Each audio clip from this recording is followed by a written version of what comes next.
окууга. Только спортта эмес, окууга. Менин атым Кенжебаев Эламан. Канча жыл бул жакта жашасам да, мен кыргыз бойдон калам. Дзюдо мне нравится, потому что тут весело. Плечи башы, плечи. Дзюдону биринчи очередь бул дисциплина деп билишет. Спортту негизи 12 жашынан баштагам. Хочу это черный пояс получить. Травмадан баштап. Эң биринчи соревнованиям греко-римский борьбадан болуп, утуп калдым. Америкага келгенче ушул акчага байланыштуу кыйналганбыз. Бетин алып татал тагдырдын четин жарып тешип чыккандар эметти. Анык таластан төрөлгөн жай бар. Коркунучу болуп байлардын багып алатыны тайлар. Так, ребята, давайте посерьезнее. Тилин алам тууралуу алат. Барака дзюдонун 4-5 филиалы бар. Андан бөлөк TikTok тарткан кызыгат бияка келгенден бери. Байкем Бөкөз даярдаганбыз. 152 миңден ашык небиз бар, катталуучуларыбыз бар. Бул жакта бир эле тамак жасагандарыбыз. Америка менен Кыргызстандын айырмасы, Америкада бул бизнес катары эсептелет. А бизде Кыргызстанда бул бизде жардам берген, аң сезимди өстүрө турган жер деп эсептелет. Өнүгүп өсө берсин ушу барака дзюдобуз буйруса.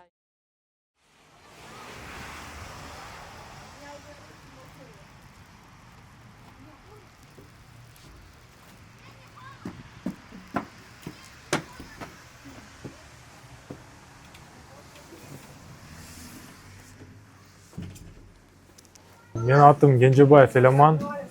1997-те 29 декабрда туулгам. Ноокат районунун Кулатов айылынан болом. Ушу спортту негизи 12 жашынан баштаганмын. Өзү негизи башынан самбодон баштап, андан уже дзюдо, аркы башка спортторго да түшүп жүрдүм. Негизи спортту тандagaным бул мен үчүн бизде айылда зал жок болчу. Ошого Бишкекке келип залды көргөндөн кийин чыга албай калдым да. Бүт убактымды, бош убактымда только залда болчу. Эми Америкага келгенин себеби бул баарында эле тирилик болуп калды. Анткени эми спорттон көп акча таппадым, бирок спорттон биринчи тапканым бул дисциплина болду. Дисциплинасыз бул өтө эле жөн эле убактын коротмой болмок да. Ошо экинчиден тааныштарды таптым, көптөгөн досторумду таптым ушу спорттун айынан. Чын айтканда, ошо спорт болбогондо Америкада да болбойт болчу. Бул эң пайда тапкан нерсем бул биринчи ушул дисциплина. Мындан чоң эчтеке таппадым деп айтам да. Анткени дисциплинасыз спорт болбойт. Эртең менен туруш керек, тамагыңды как обычно жеш керек, режимди сакташ керек. Баарын ошо дисциплина строить этет да, негизи ошо курган спорт өзү дисциплина экөө кошулган нерсе да. Эң эсте калган момент бул 2021-жылы Москва шаарында дүйнөлүк кубок болгон. Ошол финалда ошо орус балам менен аябай биз мындай жакшы бой өткөзгөнбүз. Ошол кубок миранын бул эң жакшы бой болуп эсептелди да. Мен оюмча эми топ 5 деп айта албайм, бирок мен дзюдо боюнча биринчи бул өзүмдүн досум Эрлан Шеров биринчи орунда турат, экинчиси Токтогонов болот. Алда өзүм Байкем болот. Самбистерден айтсам, бул менин оюмча биринчи орунду азыр Дайыр Кайрыяев карайт. Дүйнөнүн чемпиону, 2 жолку дүйнөнүн призеру, Азиянын чемпиону ошол бала. Экинчиси Жамалбек Асылбек уулу, алда дүйнөнүн чемпиону самбо боюнча. Өтө ошо 4 спортчуну мен абдан баалайм да. Америка менен Кыргызстандын айырмасы, Америкада бул бизнес катары эсептелет.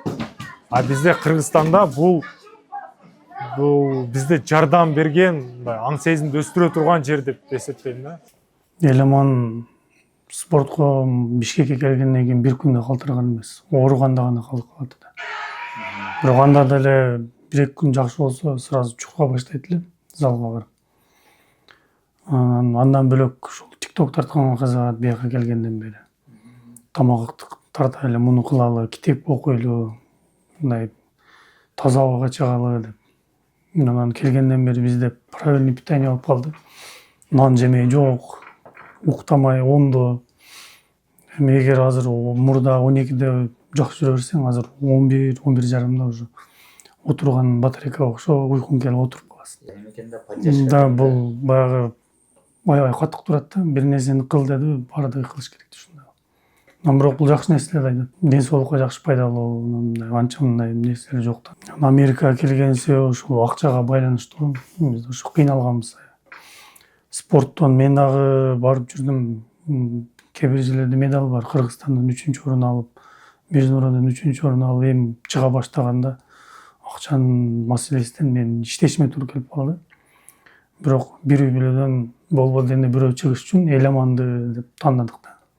Бул жоопкерчиликтүү, анан бул иштеш. Мен чоң үй бүлөнүн чоң баласы болгон үчүн иштеген жоопкерчиликти мен алдым, эламан.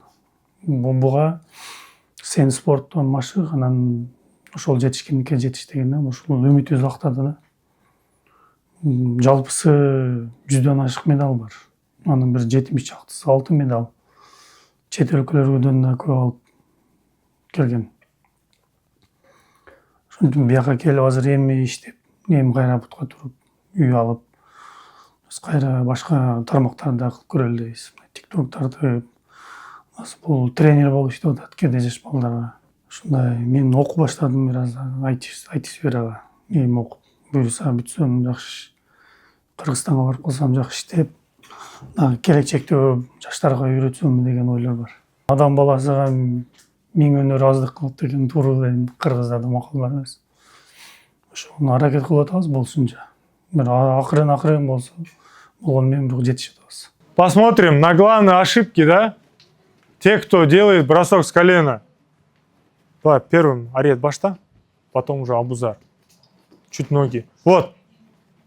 Постоянно говорю, что колени должны быть вместе. Вот. Вместе. Голова приподнята, в левую сторону смотрит, если он вправо бросает. Вот. Чуть присядь, biraz oturup, анан чап. Вот. Второй. Абузар, давай.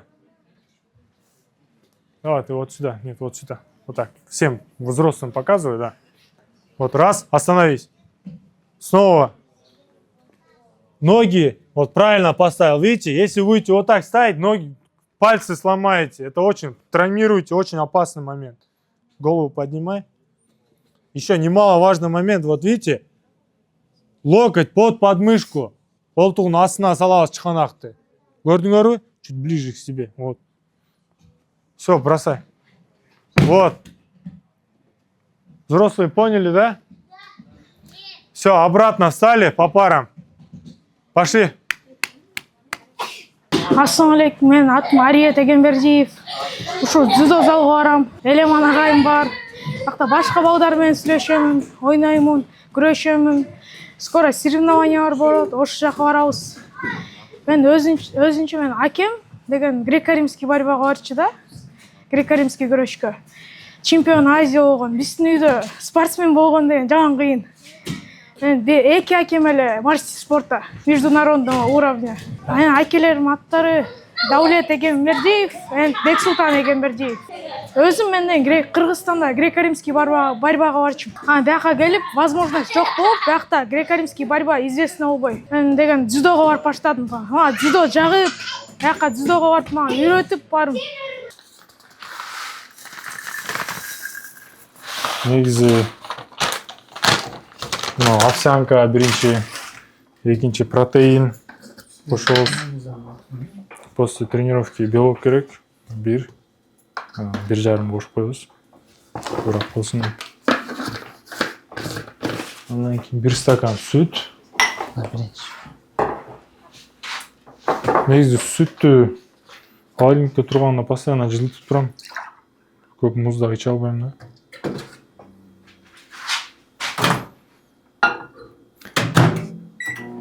Болбосо эми аял киши жок үйдөчү. Болушунча таза кармайбыз да. Меня зовут Ютов, мне 8 лет. Тренер он это, броски учит, всякие там курки, еще страховки, рандат. Я хочу это, черный пояс получить, чтобы мама это рад был. Ассаламу алейкум, менин атым Венера Кабакова. Мен ушул администратормун Барака дзюдонун. Башка жакта дагы Барака дзюдонун 4-5 филиалы бар да. Арлингтон Хайт, Маунт Проспект, анан ушул Нордсайдта бар. Үчөө штат Флоридада бар. Бирөө ошентип берде Барака дзюдонун чоңу Талайбек Тыналиев деген аябай жакшы тренер.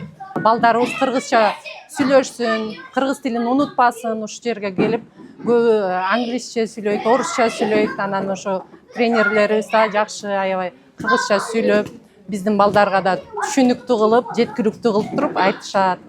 Америкадагы ата-энелерге кеңеш, ушу балдарыңыздарды бир аз катуураак кармаңыздар деп айтам. Анткени бул жака келип, мен мына кур менен 1-2 жолу чабып койсом да, мындай бир аз тополоң чыгып кетет кыргыздар. Биздин кыргыздардын ушу бир аз 5 жыл, 6 жыл бир жерде жашаса эле ошол жака көнүп кетишет да.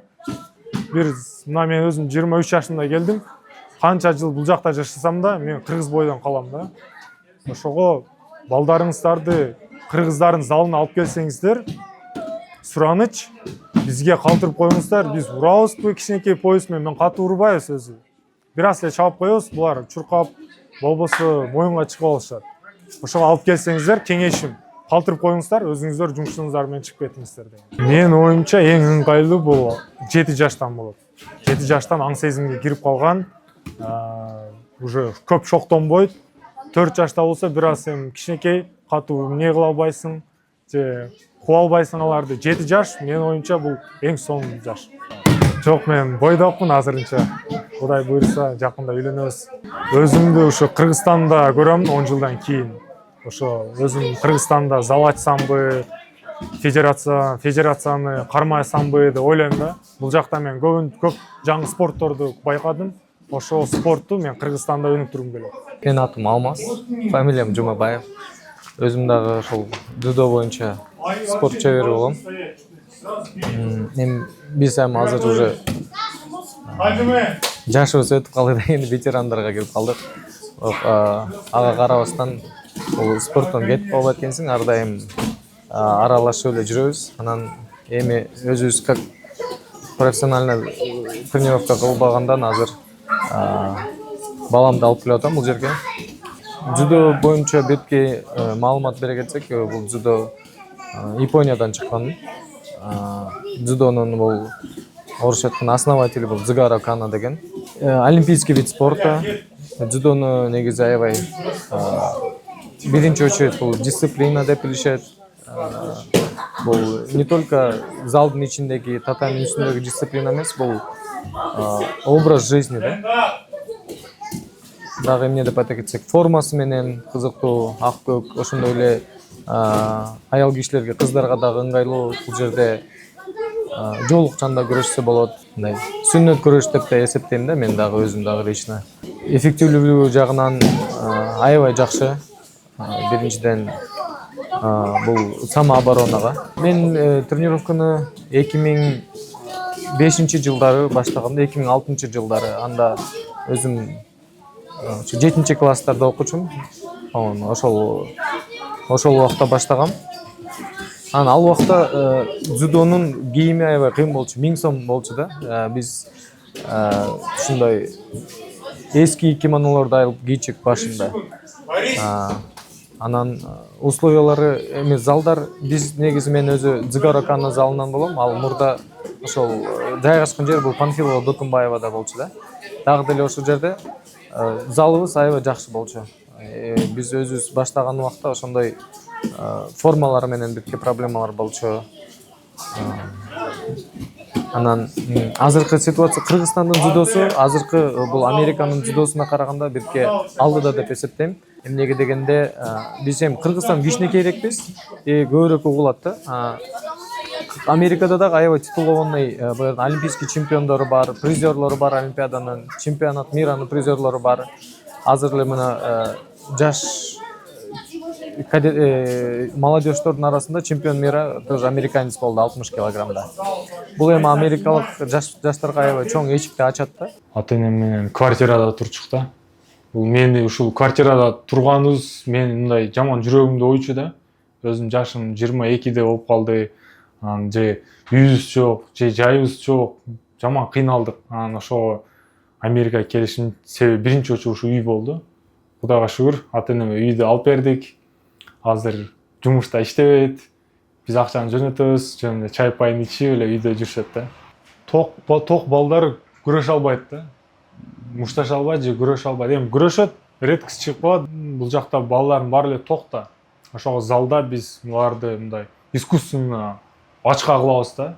Буларды гонять этип, булардын баарыны көчүктөрүнө чабып, поезд менен болсо катуу элечи чоң балдарды.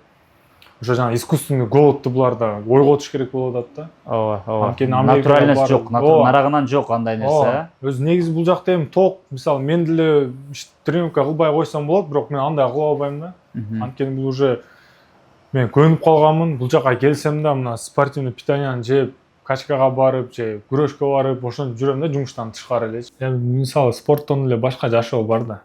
Аларды деле карап көрүш керек. Мисалы биз бир эле эмне кылбай, мен өзүм Бишкекте жүргөндө жана эмнеге да катышып көрдүм да. Киберспортивный турниргечи бир жолу катыштым компьютер боюнча. Утулуп калдык, бул бирок бир мындай кызыктай опыт болду да мен үчүн. Азыр ойлоп көрсөм, ал жагынан деле бар экенбиз деп. Мындай Токойдон үйдү арендага алып туруп, ошол жерден чыгып, анан мындай телефонду башка жака коюп салып туруп эле ушундай жашоону жакшы көрөм да. Менин оюмча бир эркекке ушундай чыгып туруш керек да. Анткени шаарда биздин жана айта берет го, шаарда жүрсөм уровень тестостерона да түшүп кетет деп. Ошого анан мындай эттен жеп туруп, ошол жака чыгып, бир аз айланган туурабы деп ойлойм. Дзюдо мне нравится, потому что тут весело. Но не весело, когда бьют. Если хотите тут научиться борьбу делать, вы можете сюда пойти, тут очень хорошо. Скоро соревнования болот, ошол жака Элеман байке бизди даярдап, физически, морально жардам берип атат, объяснять этип берип атат, кайсы приемдорду кылыш керек, кайсы ошибкаларды исправлять этиш керек. Элеман байке мага жагат. Эмнеге деп айтсам, айта албайм. Өзү добрый жаман. Ошо сөздөрүн уга берсең эчтеке болбойт. Так кээ балдар бар, сүйлөйт, кыйкырат, эчтекесин укпайт, ошон үчүн жини келе берет да биздин группага. Мындай болсо Элеман байке жакшы, добрый байке. Эч кимди урбайт, мындай жөн эле.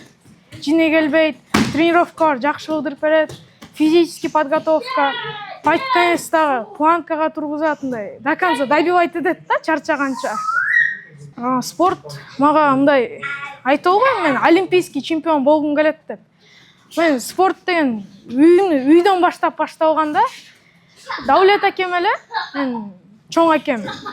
Греко-римский барбага үчүн биздин спорттунда изначально эле бар. Мен атам барчы, Ерикте чоң атам барчы, кыргыз күрөшкө. Ошон спорт биздин үйгө кирип калды. Спорт жаман кыйын. Жактан олимпийский чемпион болуп кетпесең эле жаман да.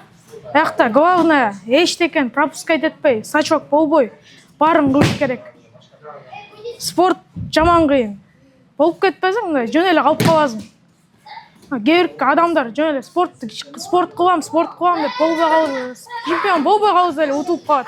Эң биринчи соревнованиям греко-римский борьбадан болуп, да утулуп калдым. Жакта биринчи местага эле болчу, жакта 3-чү кругтан утулуп калдым. Окууга, только спорт эмес, окууга. Ал да жаман важный. Спортна помощь болуп калып калышы мүмкүнсүң. Рабочий болбой, спорт кандай, өзүң жакшы спортто болбосоң, жакшы окууда болбосоң, ошо окуу менен спортту совмещать этиш керек. Окуш керек, ата-энелерди угуш керек. Тренировка кылыш керек, пропускать этпеш керек желательно. Главное, эң главный окуш керек. Шу бизде азыр 20дан 25-30 балага чейин кылат. Биринчи группа 5:30дан 6:30га чейин, экинчи группа 6:30дан 8ге чейин. 6:30дан 8ге чейин бул основной чоң балдар кылат. Анан негизи ошо залдын басымы ошо чоң балдарга биз коебуз. Эми көбүнчөсү кыргыздар, бирок башка улуттар да келет. Казактар, өзбектер, тажиктер келет. Ошо баарына бирдей мамиле кылабыз. Бир эле кыргыз деп эмне кылбайбыз. Кыргызча да сүйлөйбүз, орусча да, кээде өзүм англисча да түшүндүрүп коем. Бизди өзү бул жакта ачкан талай агай болот. Ошол мына кыргыздын дзюдосуну, кыргыздын мындай жаштарыны, мындай кыргыз тилди унутуп калбасын деп ушул залды ачып, мындай өзүбүздүн билимибизди, өзүбүздүн мындай спорттук мындай билимибизди да бөлүшөбүз да жаш балдар менен. Жаса. TikTok'tu баштаганымдын себеби мына бир досумдун сүйлөшкөн кызы да ушуна TikTok'та популярный кыз эле. Баштабайсыңар силер Америкадасыңар дегенден анан Байкем экөөбүз TikTok'tu ачканбыз каналды. Анан азыр мына 152 миңден ашык небиз бар, катталуучуларыбыз бар. Мына өзүбүздүн мына бул жакта бир эле мынтип тамак жасагандарыбызды киргизебиз, анан күрөшкөндөрүбүздү да киргизебиз мондай. Как прошло мои соревнования по борьбе, а точнее по кэтч-рестлингу. Приехали за час до соревнований и начали разминку. Заснял этого парня, колоритный персонаж.